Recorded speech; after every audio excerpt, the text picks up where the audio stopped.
In a world full of distractions, our daily actions often become routines that we don't even think about. Every notification from our phone, every familiar place, and every little feeling triggers our brain to react automatically. We pick up our phone, grab a snack, and push away important tasks without even realizing it. But what if we could actually change those habits? Imagine turning the routines that hold us back into tools that help us grow. When we understand how our brain creates and strengthens habits, we can control our mind. These habits aren't just things that we do.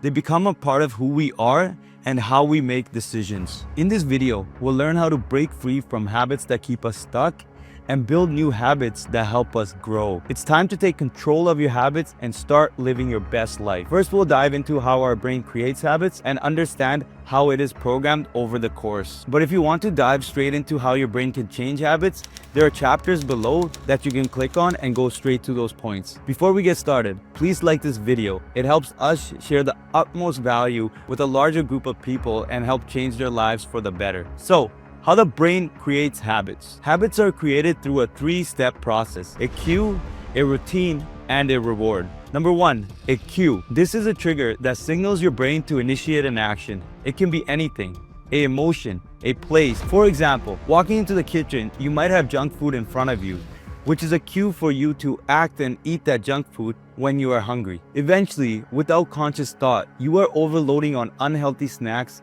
daily. This is where you are using your instant gratification for basic needs. Over time, this will lead to weight gain, brain fog, and even health issues. Number two, routine. This is an action that you take in response to a cue.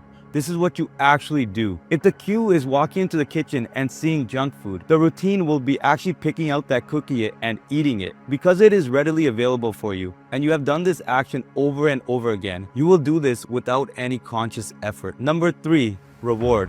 This is the positive or negative response you get from the routine. It could be a surge of pleasure you get from eating the cookie. This reward reinforces the habit, making it more likely for you to repeat it. Because you are unconscious about eating the cookie and it actually tastes good, you keep reinforcing this behavior and it becomes a habit. Let's say, however, that you are conscious of this behavior and you experience guilt afterwards. Because you have repeated this behavior over and over again through the action and the cue, you will continue to do this behavior despite the guilt. The brain's desire for dopamine drives us to seek out pleasurable experiences. The more we experience the pleasure, the more we want it. That feeling of instant gratification you experience after eating that cookie, that's dopamine. Because you have done this over and over again, you keep reinforcing this bad habit by a hormonal response, which includes your neurotransmitter, the motivation transmitter, which is dopamine. There is actually another aspect to this hormonal response. This is where you can chase slow dopamine. For instance, let's say you wake up and exercise first thing in the morning. You will raise your dopamine levels to a higher baseline throughout the day. This is where you will just feel great and pursue more in a day. Along with hormonal response, there is also ego satisfaction. Think about how good it feels when you stick to a plan. Your ego loves it. For instance, you know that exercise is a good habit for you. So you wake up and do exercise daily, and this keeps reinforcing that behavior and makes you feel good. This way, you will continue feeding your ego with that accomplishment daily, which will continue the reinforcement of the behavior. How habits become automatic inside of our brain. As habits are repeated over time, they become more automatic, logging into the prefrontal cortex of our brain. Let's think about it. When you keep repeating a cue, routine, and reinforcement, it keeps repeating this behavior over and over again, and it becomes cemented in your hippocampal area of the brain, which is also your learning and memory center. This then leads to your behavior becoming automatic, as the prefrontal cortex of your brain that makes the decisions and also analyzes information and does reasoning does not need to work anymore and become conscious of this habit. So it becomes automatic through your hippocampal volume. Think about brushing your teeth. You don't even think about it anymore. Once these habits are created, they become a part of your identity. They're no longer separate from you. They are just who you are. This can lead to a positive or a negative cycle in your life. If the habit is negative, such as eating the cookie, then it will lead to a negative spiral. But if the habit is positive, such as doing the exercise every morning, then it will lead to a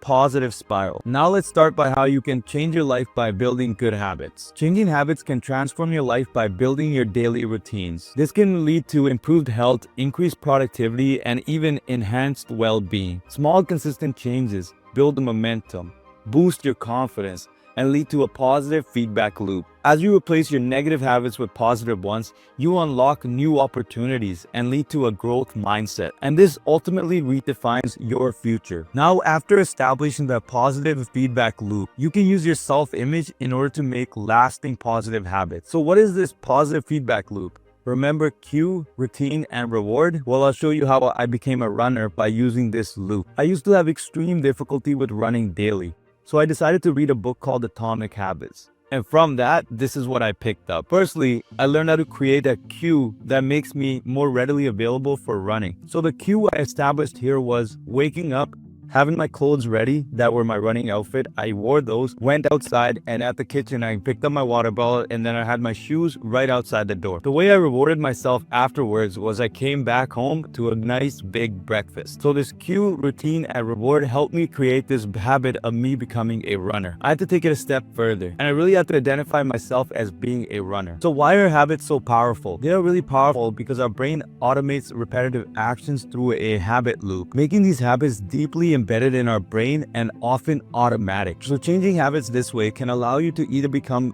closer to your ideal self or become a more negative version of yourself. Now let's talk about steps to change a bad habit. Firstly, you have to identify the cue and the reward. You have to be conscious and recognize what triggers these bad habits and what rewards are you getting from these bad habits. For instance, let's say you're studying and you get stressed, then you end up snacking. Stress from studying is the cue and snacking is the comfort and reward that you're receiving. So here, you can keep the same cue but go and change that routine. So what do I mean by this? So you can keep the same cue of being stressed from exams because that's inevitable. And then from there, instead of eating junk food, go and eat something like fruits or vegetables that would actually be a positive reinforcement of a good behavior. So we've discussed the habit loop already. Now let's discuss about the power of self-image in habit change. So let's talk about the power of self-image. We often act in line with how we see ourselves. Back in my first couple years of university, I used to be fighting depression.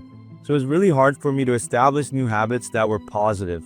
I used to see myself as lazy and unable to do things that were healthy for myself and my mind. And later on in my university years, my friends used to take me to the gym and force me to work out daily. So then through this behavior, I started identifying myself as a weightlifter, someone that did exercise daily. And then from this self-image, I actually started to eat clean as well, just to see if I can actually get abs. And guess what? I got them. So this example just shows you how powerful self-image is and how adaptable self-image is. If you are willing to change your negative bad habits, write in the comments below. I am a responsible person and I will change my bad habits. If you like this video, please like and subscribe, and also share it with friends and family that are having a hard time building good habits. See you in the next video.